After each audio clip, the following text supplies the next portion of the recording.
స్వచ్ఛమైన పాలకోవాని ఇంట్లోనే చాలా ఈజీగా రెడీ చేసుకోవచ్చండి. పక్కా కొలతలతో అయితే చెప్తాను, వీడియో అక్కడ స్కిప్ చేయొద్దు. దీనికోసం 2 లీటర్ల పాలు అయితే తీసుకున్నానండి. ఇవైతే మనకి చిక్కగా ఉండాలి అంటే 10 నుంచి 12 పేటన్న పాలు తీసుకోవాలి. నీళ్ళైతే కలవకూడదు.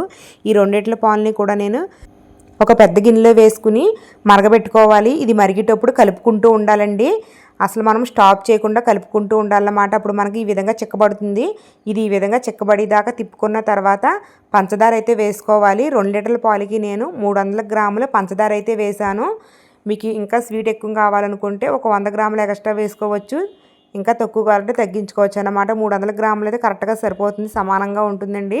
తర్వాత పంచదార వేసుకున్నాక కూడా మనకి ఇలా పలచబడుతుంది. మళ్ళీ మనం చిక్కబడేదాకా తిప్పుకోవాలి. ఈ విధంగా చిక్కబడేదాకా కూడా తిప్పుకోవాలండి. మనకి ఇది కొద్దిగా కలర్ మారుతుంది, అలాగే ముద్దలా వస్తుంది. మనము దీనిపైన వేలు పెట్టినప్పుడు వేలికి అంటుకోకుండా ఉంటుంది. అప్పుడు దాకా తిప్పుకోవాలన్నమాట. వేలికి అంటుకుంటే ఇంకా పొట్టు రానట్టు, వేలికి అంటుకోకుండా ఉంటే పొట్టు వచ్చినట్టు అండి.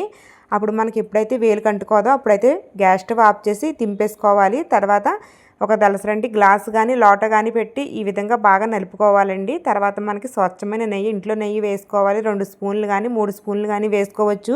ఈ విధంగా నెయ్యి వేసి బాగా కలిపిన తర్వాత మీకు నచ్చిన షేప్లో అయితే కోవా అయితే చేసుకోవచ్చండి. మేమైతే ఇంట్లో తినడానికే కాబట్టి ఈ విధంగా అయితే చేసుకుంటున్నాము.